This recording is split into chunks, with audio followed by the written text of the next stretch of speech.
Okay. Hello, everybody. I think we're going to start. The topic for today is why is the Musaph Amida on Rosh Hashanah so long? And it really is long. And I'm not talking about the Chazarat Hashatz, not talking about the repetition of the Amida. I'm talking about the actual Amida itself. Because the repetition of the Amida is just like an outflow of the day itself, and the outflow of the length of the Amidah structure itself, because there are so many aspects within it. So what I want to look at really is how the structure of the Amidah on Rosh Hashanah, so that we can just expand and understand what it is that we're doing. So, as a general rule, if we look at an Amidah as a general rule, there are three aspects of the Amidah. What I'm going to do is I'm going to just put a whiteboard up on my screen so we can see. So the general structure of the Amidah starts off with the first three brachas. Every Amidah is the same. That we know. The first three brachot are Magen Avraham, then Mechayeh Meitim, and then the one which is, we normally say El Hakadosh, and we change that on during the Aseret Yemei Tshuva to HaMelech HaKadosh. Now that is one fixed system. Those first three brachas is a fixed system, and we if we make any mistakes within that system, so then we have to restart the Amidah from the beginning. The next part, and those first three is called praise. That's what we call Shevach, praise. So excuse the spelling. Okay, the next one, the second part, is the part that we call Shevach. Is the part that we call Bakasha. Bakasha means request, and during the week, those are the things that we ask. We've got 13 brachas in the section of Bakasha, where we ask HaKadosh Baruch Hu for whatever it is that we need to ask.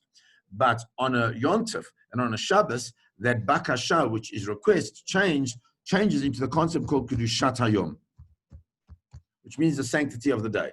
And that's why in every Shabbos or Yontif davening, we say Makadesh HaShabbat, Makadesh Yisrael, V'Yom HaZikaron, Makadesh Yisrael, V'Hazmanim, whatever it is that the different words that we use to describe the sanctity of the day. And then the final part is the part of what we call Hoda'ah, which means thanks. And that's Modim, that's Sim Shalom, that's all that process of thanking. What we want to look at now, really, is the second part, this Kedushat Hayom part of the Rosh Hashanah Musaph Amida. Why is that so important? Because in the Rosh Hashanah Musaph Amida, instead of there being the brachas that we that we normally have, like on a normal Yontif, where we just say Makadesh HaShabbat, Makadesh Yisrael, V'Hazmanim, we have something else that comes up, and what that is a very special requirement within the Musaf of Rosh Hashanah, which is called the sections of Malchiot, Zichronot, and Shofarot. I'm going to share my screen again just so we can get here. So the Musaf Amida really is the highlight of the whole of Rosh Hashanah. We know that. So normally the Chazan begins with this Hinani, Muchan, etc., and then he davens, and then he says all these things. But as we said, any other Musaf throughout the year, I'm just going to any other Musaf throughout the year has a total of seven brachas. The three which are the first brachas that we spoke about, the three which are the end brachas, and the middle one which is the Kedushat Hayom. But the Musaf on Rosh Hashanah is different. Why is the Musaf on Rosh Hashanah different? Because instead of 7 brachot, instead of those, we have a total of 9. And the 9 really is about the 3 in the middle. And it's the 3 in the middle that make the Rosh Hashanah Musaf so long. And I wanted to just try and unpack those for a little bit, just so we can understand what is going on. We're not going to go into each word of it, but what we are going to try and understand is the space of what's going on there, so we can just get a little bit of clarity in understanding what we daven. Okay, so let's look at it. So, sorry, I'm just trying to get my mouse to work properly. There we go. Okay. So in each of these three brachas, which one is called Malchiot, Zichronot, so it's Malchiot, which means the reference to HaKadosh Baruch Hu as the king, where we specifically, Chabad have this thing that Rosh Hashanah is not Yom Adin, it's Coronation Day. It's a very deep Hasidic concept that the day of Rosh Hashanah is not just a day of Yom Adin, of our judgment, but rather it's the day in which we make HaKadosh Baruch Hu the king of the world through our davening, through our declarations, and we ask Hashem, in fact, through the process of our davening, that He manifests or reveals Himself as the king of the world to the rest of the world as well. That's Malchiot. Hashem is the Melech. Then we have this concept of Zichronot. Zichronot means remembrances. If we look in the words of Zichronot, the words of Zichronot are very powerful because they speak about the fact that HaKadosh Baruch Hu remembers everything. He remembers the things that we've forgotten. He remembers all the things that we think are secret. He remembers everything. And early on today, when I was teaching this to my kids at school, what I explained to them is that it's not only about what Hashem remembers, but what we also have to remember is that we have to try and remember what we've done. It's not only about Hashem's consciousness, but it's our consciousness as well. So the Zikronot, and then the final one is Shofarot. Shofarot is the space in which we show that Hashem is the Melech. Hashem remembers. And how do we declare and show that in a practical way? Through the sound of the shofar. The sound of the shofar has got so many aspects of it. Today is not going to be the discussion on that, but we will have a discussion specifically around the shofar. What is fascinating is that when I was trying to find some more sources, some infographics, and a whole bunch of information on the Malchiot, Zichronot, and Shofarot, what I found is that the emphasis that people are giving in Rosh Hashanah is to the simanim on Rosh Hashanah night. So that's the apples dipped in honey and all the dates and the fish heads and all these other things that we've spoken about, all through the shofar. But there is not that much emphasis being given to this part of the Musaph Amidah, whereas this part of the Musaph Amidah really, in more ways than one, is far more important than the simanim. It's far more important than all these different symbols and signs that we have, because this is really the essence of what Rosh Hashanah is about. So let's try and understand it and understand why it's so long. It's so long because there are three brachas, and each of these three brachas has an introduction. And in addition to the introduction is there to introduce the concept of each section, and then there are 10 Pesukim. And those 10 Pesukim come, firstly, from the Chamisha Chumshei Torah, from the Torah itself, the first three. Then you have Pesukim from Sefer Ktuvim. Ktuvim, most of those, if not all of them, come from Tehillim. And then you have the three Pesukim from the Nevi'im, from the different prophets. And finally, you have the final one, which is the Chamisha Chumshei Torah. So the Mishnah demands that you have a minimum of 9 Pesukim plus 1. 10 Pesukim. You have to have these 10 Pesukim. Now, we have a formulation of all these different Pesukim because it's a standard Nusach that we've been doing for thousands of years. But in the time of the Gemara, they have not yet completely set out these Pesukim. So you find that the Mishnah discusses what you can and what you can't do in these Pesukim. And it's interesting that the Pesukim cannot ever be Pesukim that refer to anything negative. It has to be positive. The great kingship of Hashem, the great memories of HaKadosh Baruch Hu, the great sounding of the shofar, all has to be on a very positive note, because that's what the day is. The day is not a negative day. It may be Yom Adin. It may be a day that we have to go into Ba'ema or V'yireh in a different way, but it must be a space which has got to be positive. So once you understand that, what we do find quite striking, and this is pointed out by Rav Soloveitchik, if you look at the order in which it's put. So firstly, we have the Chumash. We understand that. That's Torah. But we have a concept called Tanakh, which is Torah, Nevi'im, Ktuvim. So it should be that Chumash comes first, no problem. Then it should be that the Nevi'im, because that's the Nun of Nach, should come in second. And then thirdly should come the Ktuvim. should come the writings, the Tehillim.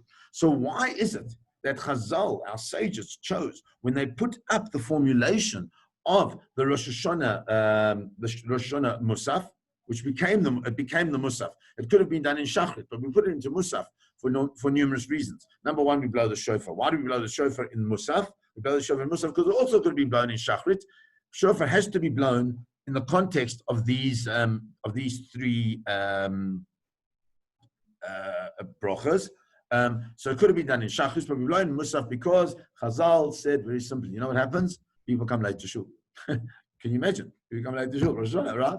But people come late to shul. And since people come late to shul, therefore, what Chazal did is they put the focus of shofar and the focus of everything into Musaf to allow the people to in case they just come late. So we have this in the Musaf, and the order is strange. To go back to where we were saying, it should be Chumash, Nevi'im, Ketuvim. Why is it the other way around? So Rav Soloveitchik says it's very simple, because we need to understand what these Pesukim are talking about. Now we don't have time to go through each one of the Pesukim. But what we can do is understand what the process is that Chazal were trying to establish. They're trying to establish a relationship with HaKadosh Baruch Hu in each of these aspects. In the aspect of Hashem as the Melech, in the aspect of Hashem as the one who remembers, as the one who maintains. You know, Hashem like this big, is like this big, hard drive, in the sky, the ultimate cloud, where everything that we do is sitting with the Ribono Shel Olam. Right? They were trying to establish that in the context of Chumash, in the concept of Nevi'im, in the concept of Ketuvim, in the concept of everything that forms the very essence of who we are. So they said very simple. Well, how does that work? Hashem is Yud, Hey, Vav, Hey. That's how we spell his name. Right? If you look into the word in the name of Hashem, Yud, Hey, Vav, Hey, Chazal means what that means. Explain what that means is Hashem is Hayah, Hoveh, V'hiyeh. He's in the past, he's in the present, and he's in the future. That is, means Hashem is totally not bound by time, which means that our relationship with HaKadosh Baruch Hu must be one in which we understand a relationship of the past, a relationship of the present, and a relationship of the future. Having said that, we can now understand what is going on in these Pesukim. So the Chumash is our primary source. But the Chumash is about what happened in the past, the narratives of the past, the revelation was in the past. Everything is in the past, and obviously that past colors our present and our future. But you've got to start with the past. So therefore, Torah comes first. The next aspect that we speak about is the aspect of the Ketuvim. Why the aspect of the Ketuvim? Mainly, as I said, it speaks about Tehillim. What is Tehillim all about? Why do we say Tehillim? Tehillim are really about my current situation, my current space, my current engagement with Ribono Shel Olam, the people around me, with the Chas v'Shalom, the Torah that I'm feeling, or the feeling of great joy and the Hallel that I'm going to sing.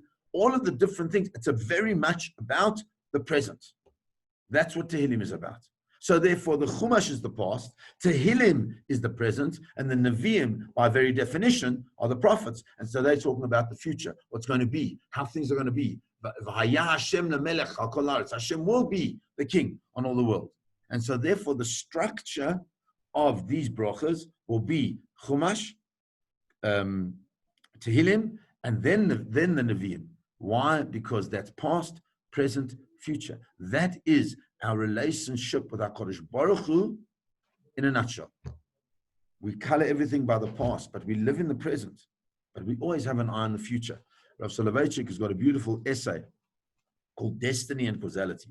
And in that essay, he speaks about the Jewish people running a parallel world with HaKadosh Baruch Hu. A parallel world with the historical process of the world. Right? We live in current history. We live in past history. We live in future history. But at the same time, we have a destiny. Our destiny is to ultimately be in the land of Israel, where things will be in the way that we daven for them to be. Right? The rebuilding of the Beis Hamikdash, coming of Mashiach, all of that stuff. But all of that is reflected in these three brachas and the way in which they are formulated by Chazal. And that's something so important for us to remember. Is that Rosh Hashanah is not just simply about declaring HaKadosh Baruch Hu as the king.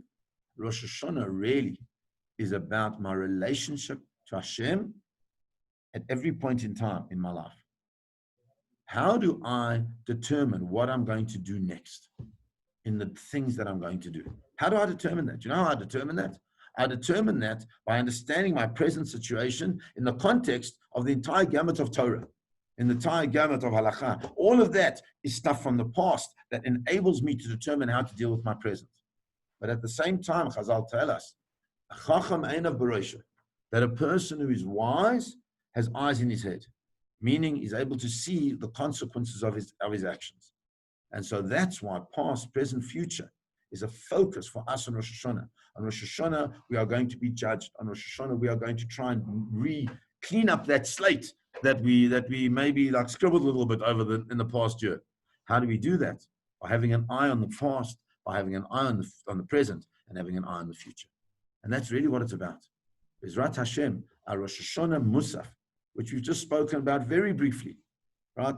15, 20 minutes in understanding the structure. Why is it so long? Because it's so important for us to be able to understand our context in the world in which we live. Why is it so long? Because we have to declare HaKadosh Baruch Hu as the Melech.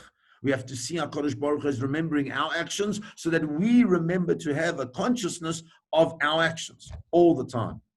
And we also have to remember that we have to declare HaKadosh Baruch Hu as the King of Kings with that shofar. That shofar is not just the one that was the horn of the ram of Yitzchak, which was interchanged with Yitzchak at the Akedat Yitzchak. We know about that story. But that horn is also the horn of is the sound of the shofar at the giving of the Torah. It's the sound of the shofar when Am Yisrael go to war. It's the sound of shofar on the Moadim and all the Chagim and Rosh Chodesh and all the other times. There's always a sound of the shofar because that reflects who we are and it wakes us up to what we have to do. And ultimately, it's the shofar that will be heard on Har HaBayit when the Beis HaMikdash is rebuilt. And so that's why it's so long, because it gives us an opportunity to reflect on everything. On Jewish historical process, on my individual response, and therefore we can take out the understanding of the laning. We read in the Torah, we read this unbelievable, it's like an unbelievable story. Avraham Avinu kicks out Hagar and Ishmael, kicks them out, right? After on the advice of Sarah, mainly because she was worried that Ishmael would negatively influence Yitzchak. And the Torah tells us that she had water with her and they went walking. Her and Ishmael walked, they're going to go back home. But they get to a point where the water runs out. And the water runs out. Now, what are you going to do? You're in the middle of the desert. It's the Negev. It's quite warm there. She's going back down to where she comes from, to Moab. So what is she going to do? How's she going to get water? So what she does is a thing that any Jewish mother or any Jewish father would just be totally flabbergasted with. She takes a child, she puts her child under the tree, and she goes and she moves away. She doesn't want to hear his cries. Sure, she davens for him. But it says that HaKadosh Baruch Hu heard the voice of the child, Ba'asher Hu Sham, where he was at that point in time. And because he heard his voice, what happens is it says, Vatipakachna, he opened up the eyes of Hagar, his mother, and she saw well. She saw a place where she could get water from. But Chazal explain us, what is it Ba'asher Hu Sham? What does that mean, where he was at that point? Because it's at the point that we are on Rosh Hashanah that we will be judged. It's at the point of our consciousness of our role in the past, present, and future that we will be judged for the new year. Please God, with the length of Rosh Hashanah, of the davening. Yes, it's so long, but it gives us an opportunity to put ourselves back into the real world of Jewish historical experience, of the Jewish present, and please God, of the Jewish destiny and future. And I hope I've given you a certain amount of insight into what Musaph is all about.